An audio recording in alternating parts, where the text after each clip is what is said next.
straps, straps, and even more straps. Now, I'm not here to tell you guys that these are fantastic. I'm not. I'm actually here to tell you guys that whenever we get stuff on the channel to have a look at, like these have been sent out for free. I don't have to send them back. But in saying that, I want to actually share 4 things that I found with these that I think it's important for you to know before you outlay your money. Before you spend your money on anything, whether it's a watch or whether it's a strap. Because when Montreux contacted me, they said, Pete, we'd like you to have a look at these premium rubber straps. I looked at the website. I'm really not interested. Because I've got to be honest, it's nothing that you can't get from AliExpress. Your standard looking straps, and I'm sure for a lot less money. And when I responded like that, he said to me, Pete, please, just have a look at them. Okay, you know what? Send them down. Because I've got so many straps here that have been sent out to the studio over the last couple of years that I've never reviewed and I will never review. Why? Because they're no good. I get them, try them, and it's not worth my while doing a video like this so that you guys can have a look. So I've just thrown them aside, Bob's your uncle. But with these, I was actually very pleasantly surprised. They're very refined, the finishing is great, but forget all that, the feel. Not only on the wrist, but also off the wrist. And I'm going to use a word that I haven't used for a long time. Sublime. They really are. And what that comes down to is the thickness of their straps. They're actually very thin. I've got here just to show you guys, this is an AliExpress strap, a standard FKM, decent, relatively inexpensive. Now if I put them side by side, you can see straight away. The grey one, which is the AliExpress, is pretty thick in comparison. So what these straps have got going for them is not only their premium finishing, their feel, their flexibility, but also physical size. They are something I completely didn't expect. But it's not all rosy. There are some stuff I want to educate you guys and tell you what to expect before you outlay your money. First and foremost, magnetism. All of the spring bars on all of these straps came heavily magnetized. And they're not the only ones. In fact, every strap I've ever gotten on the channel from any aftermarket manufacturer has always had magnetism in the spring bars. It's quite normal. It's because where they source their spring bars. So if you bring a compass close to the strap, you can see the effect that this magnetism has. But in saying that, it's quite an easy fix.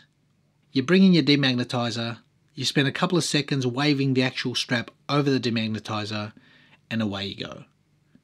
And now, when you bring that compass back into play, you can see, problem solved. So, it's not just a fault of these straps, it's a fault of every strap I've ever had from aftermarket companies. Leather, rubber, steel, it doesn't matter. Now, will that magnetism affect the watch itself, its accuracy?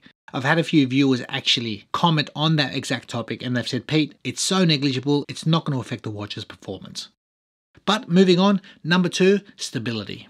If you've got a really heavy watch head, it might not offer the same stability and firmness that a standard FKM rubber strap will. So matching these watches up with sports watches or dailies, they're fantastic. Personally, I don't have a problem wearing them with a diver of sorts because I like to wear my straps nice and snug. I don't wear them loose, so for me it's a no issue, but for some who might wear their straps a little bit loose, be aware that with a heavier watch head, these straps will not offer the same stability or firmness as a thicker strap.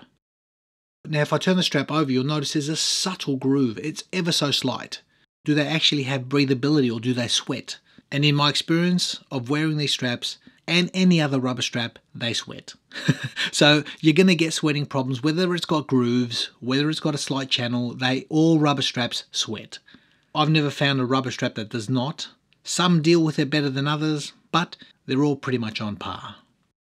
And probably the 4th and final observation I want to share with these. Now the straps that they've sent me have got 9 holes, and I've got an 18cm wrist, and I'm wearing it on the 3rd last hole. These holes might not offer enough leeway to cater for a smaller wrist. For a bigger wrist, not an issue. For a wetsuit, again, not an issue. So I wanted to share those 4 points with you guys.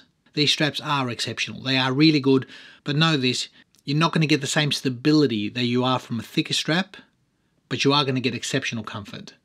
They're still going to sweat as every other rubber strap does. And I think for the money that these guys are charging, which is not a great deal, they're actually very good.